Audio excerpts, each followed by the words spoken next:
The Champions League is returning. Can Mo Salah and Liverpool really do the double? Does Marcus Rashford need to leave Manchester United? And is N'Golo Kante the nicest bloke in football? That and more coming up in the next few minutes right here, as I'm your host Matt Froelich. You are the Onefootballers, and this is the Daily News. The Champions League is back, and with it, it brings all the big clubs and the big players facing off against each other for the chance to lift the trophy come next May. But before we think about the final, let's look at who's facing off tonight. Now, if you didn't know already, UEFA have changed the kickoff times for the Champions League this season. This means that half the games will be at 6 o'clock and half of them will be at 8 o'clock. This is in UK time. The reason behind it, well, TV money, that's why. This does mean, however, that tonight, for example, you can watch Inter Milan take on Spurs at 6 o'clock before having a quick cup of tea and then settling down to watch PSG take on Liverpool. Sounds like a pretty good night of football to me. But if that doesn't take your fancy, Barcelona also kick off their Champions League campaign against PSV, and Monaco are hosting Atletico Madrid, who coincidentally will be hosting the final come next May. As for the rest of the games, well, if you want a tip for a potential underdog rising tonight, look no further than Red Star Belgrade against Napoli. If the Italians aren't up for the game tonight, well, I think we could have an upset on our hands. Now, we all know winning the Champions League is a tough prospect, but how about winning the Champions League and your domestic title as well? Well, if Mo Salah's recent comments in an interview with France Football are to be believed, Liverpool really might be able to do it.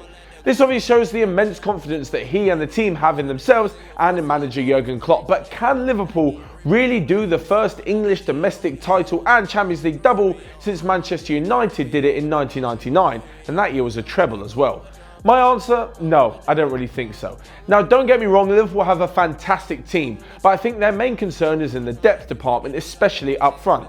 For example, if Roberto Firmino fails his eye exam ahead of tonight's game with PSG, Danny Sturridge will have to step in. And whilst he's a decent player, let's face it, he's no Roberto Firmino. The same could be said for Mane and Salah. If they get injured, who's going to step up and replace them? The exact problem was seen in the final last year after Salah went off injured under that innocuous foul from Sergio Ramos. Liverpool didn't look the same team and eventually lost.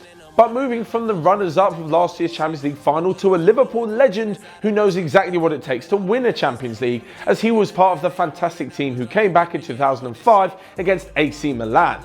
Anfield legend Jamie Carragher has hit back at Jose Mourinho, saying that Marcus Rashford does get enough time on the pitch by saying that he should be leaving if he really wants to nail down the number 9 spot. He then went on to say that Marcus Rashford maybe should join a lesser team for his sake and for England's sake to avoid becoming the next Danny Welbeck. Is this true? In my opinion, yes, absolutely. The likes of Danny Welbeck, who failed to hold down a regular spot and basically were just delighted to accept the minutes no matter where he played on the pitch, means that he can't ever be taken seriously in one specific role. Welbeck's played left, right, up front, in the number 10 role for Man United, England and for Arsenal, and look where his career's ended up. No offence to him.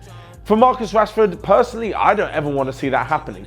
The guy's got speed, skill and can definitely finish. He's definitely in the Michael Owen mould and someone I'd love to see banging in the goals, even if he has to drop down to a mid-table team for a few seasons.